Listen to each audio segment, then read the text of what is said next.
మన దళితుల ఆత్మగౌరవం, అదేవిధంగా మన బీసీల ఆత్మగౌరవం, ఈరోజు ఎస్సీ ఎస్టీ బీసీలు ఈరోజు భారతదేశంలో సగర్వంగా తలెత్తుకొని బతుకుతున్నామంటే దానికి కారకుడు మన దళిత జాతి ముద్దుబిడ్డ మన డాక్టర్ బిఆర్ అంబేద్కర్ అనేటువంటి విషయాన్ని మనందరము ఎప్పుడు కూడా మర్చిపోకూడదనేటువంటి విషయాన్ని మీ అందరికీ తెలియజేస్తున్నాను. ఎందుకంటే సోదరులారా సోదరిమల్లారా, మీ అందరికీ చాలా మందికి తెలిసిండొచ్చు, తెలియకపోయి ఉండొచ్చు. ముఖ్యంగా ఇందాక సోదరుడు కళాకారుడు చాలా చక్కనటువంటి తన కళ ప్రదర్శన చేస్తూ తన వాయిస్తో చెప్తూ ఈరోజు మనువాదానికి సంబంధించి ఈ మనువాదం గురించి పాట పాడేది. ఆ మనువాదం అంటే కూడా మనకు చాలా మంది తెలియదు.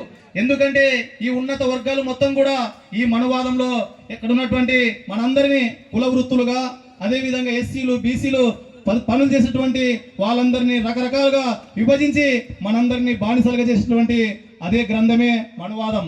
కాబట్టి ఈ మనువాదానికి సంబంధించినటువంటి విధంగా ఆయన చెప్పాడు. కాబట్టి సోదరులారా, ముఖ్యంగా మన పెద్దలు ఉన్నారు కాబట్టి నేను ఒక్కటే విషయం తెలియజేస్తా ఉన్నాం. ముఖ్యంగా ఈరోజు వాడవాడలో కాదు, మొత్తం ప్రతి ఒక్క భారతదేశంలో కూడా ఈరోజు సగర్వంగా ఈరోజు మనం బతుకుతున్నామంటే దానికి కారకుడు డాక్టర్ బిఆర్ అంబేద్కర్ గారు. ఎందుకంటే గతంలో మనం చూసాం, అస్పృశ్యత కానీ అంటరానితనం కానీ ఈరోజు మనం అనుభవిస్తున్నామంటే ఈ దాదాపు మధ్య కాలంలో తగ్గింది. గతంలో మన పూర్వీకులుగా మనం పరిశీలిస్తే అనేక గ్రామాల్లో, అనేక పల్లెల్లో, పట్టణాల్లో కూడా అనేక అంటరానితనం, అస్పృశ్యత అన్ని కూడా ఉన్నాయి. కాబట్టి డాక్టర్ బిఆర్ అంబేద్కర్ గారు భారత రాజ్యాంగం రచించిన తర్వాత మన హక్కులు, మనకు జరిగేటటువంటి అవమానాలని తూల్చాలన్నటువంటి ఉద్దేశంతో ఎన్ని ఇబ్బందులు గురైనప్పటికీ మనందరికీ మార్పు విద్యతోనని చెప్పి ఆనాటి కాలంలోనే ప్రపంచంలో ఉన్నటువంటి అత్యంత పెద్ద విశ్వవిద్యాలయం ఆక్స్ఫర్డ్ విశ్వవిద్యాలయం కూడా న్యాయశాస్త్ర అభ్యసించి భారతదేశంలోకి వచ్చి ఖచ్చితంగా నా దళిత సోదరులకు, నా బీసీలకు, నా మైనార్టీలకు, నా ఎస్సీలకు ఎస్టీలకు ఖచ్చితంగా భారతదేశంలో అనగారిపోతున్నారు, వారికి న్యాయం జరగట్లేదు. కాబట్టి వాళ్ళందరినీ కాపాడాల్సిన నా పైన ఉందని చెప్పేసి డాక్టర్ బిఆర్ అంబేద్కర్ ప్రపంచంలో రాజ్యాంగాలలో పరిశీలించి అధ్యయనం చేసి భారత రాజ్యాంగంలో ఎస్సీలు ఎస్టీలకు సంబంధించినటువంటి ఈరోజు మనం చెప్పుకుంటున్నాం. గతంలో మన ప్రాంతం నుంచి కూడా శిఖామణి గారు 4 సార్లు ఎమ్మెల్యే అయ్యారు, వారి అబ్బాయి కూడా ఎమ్మెల్యే అయ్యారు.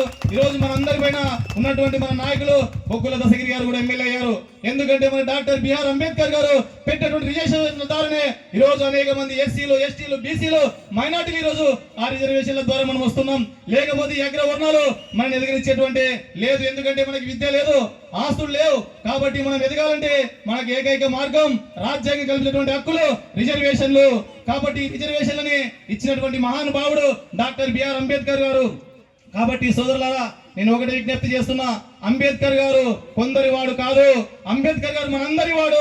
కేవలం ఎస్సీలు ఎస్టీలకే కాదు, బిఆర్ అంబేద్కర్ భారతదేశంలో ప్రతి ఒక్క వ్యక్తి ఏ విధంగా బతకాలి, ఈరోజు ప్రభుత్వ వ్యవస్థ కానీ, ఈరోజు కలెక్టర్లు, ఐఏఎస్లు, ఐపీఎస్లు, భారత ప్రధానమంత్రి, భారత రాష్ట్రపతి, ఆంధ్రప్రదేశ్ ముఖ్యమంత్రి ఏ విధంగా పరిపాలన చేయాలన్నా దానికి నిరూపించినటువంటి గ్రంథమే భారత రాజ్యాంగం. కాబట్టి భారత రాజ్యాంగాన్ని రచించినటువంటి వ్యక్తి డాక్టర్ బిఆర్ అంబేద్కర్. కాబట్టి ఖచ్చితంగా ఆయన ఆశయాలని మనందరం కూడా ఆచరించాలని చెప్పి కోరుతూ నాకు ఈ అవకాశం ఉన్నటువంటి పెద్దలందరికీ ధన్యవాదాలు తెలియజేస్తూ సెలవు.